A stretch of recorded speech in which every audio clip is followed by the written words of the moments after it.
Welcome to Fewer Things Better. This is the place for all of us who are big on goals and short on time.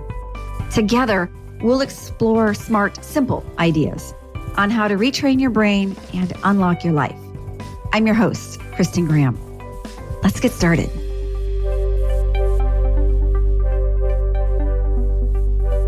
I was recently visiting my mom in Arizona, and one day I noticed a shelf stacked with papers and magazines.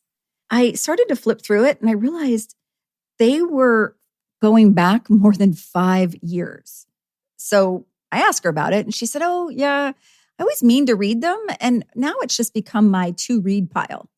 So to her brain, it made perfect sense. The magazines were sorted, they had a home, even if they never actually got read, and it took up the entire shelf in this one area.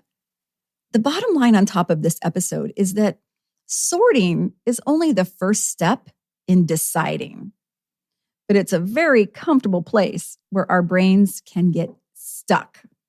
That experience brought me back to a concept from episode 169 about mental wallpaper.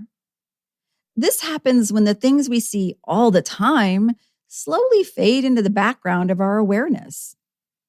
So over time, familiar shelves or stacks or drawers, folders, and piles stop registering as something we need to even think about. What I noticed with my mom's shelf, and honestly with so many spaces in our own lives, is what happens next. Once something becomes mental wallpaper, the brain treats it as resolved. Not because a decision was made or an action was taken, but because your brain just created a category for it. Here's what's happening in the brain in plain language. First, familiarity turns into invisibility. When something lives in our space long enough, the brain stops flagging it as new or important.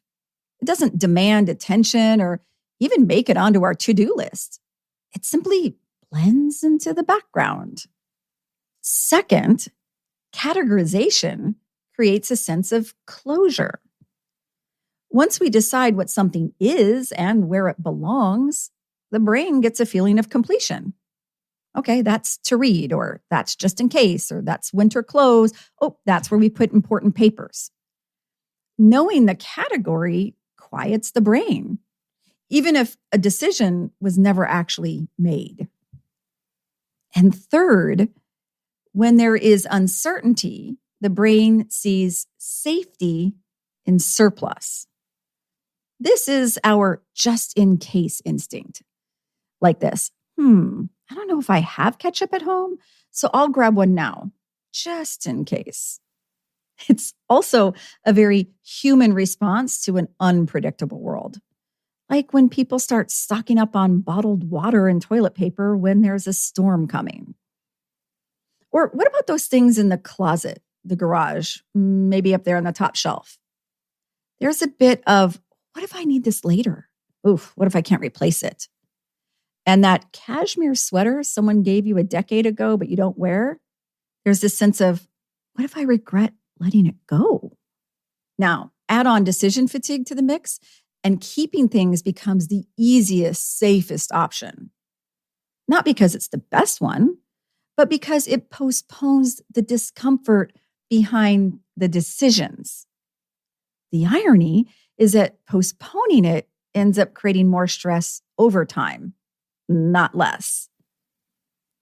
There's also an invisible cost here too. Storing things just in case often takes up more space, attention, and energy than it would be to simply replace the item if it were ever truly needed. I have a friend who has multiple storage units just because going there and making the decisions isn't worth the monthly cost of it to rent. So when my mom was glancing through the pile, something interesting happened. Her decisions were really quick, with little emotion attached to it. She sorted very quickly. And the difference wasn't some magical motivation. It was disruption. That one shelf quickly filled a trash bag. Having a neutral observer that was me, asking about the mental wallpaper with curiosity gave her a fresh opportunity to look at it.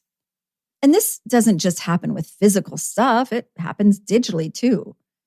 What about all those saved newsletters in your email box or voicemails, text, downloaded PDFs, folders where everything goes to wait? Happens to all of us. So in the days ahead, find your version of mental wallpaper.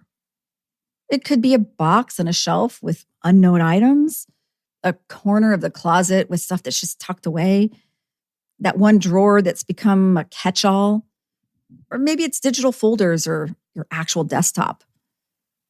Or it could be a reading pile that just keeps growing. Over the next couple days, observe it again with curiosity, not judgment. Maybe it's time for a quick reintroduction to see if it's still actually needed. And an easy way to assess this is just to think, if this were offered to me today, would I choose to accept it? This isn't about having less for the sake of less. It's about fewer things quietly asking for your attention. Fewer decisions deferred. Fewer piles pretending to be plans. Because fewer things chosen with intention really can be better. For more Fewer Things Better, find us over on YouTube or join our newsletter at unlockthebrain.com/newsletter. See you next time.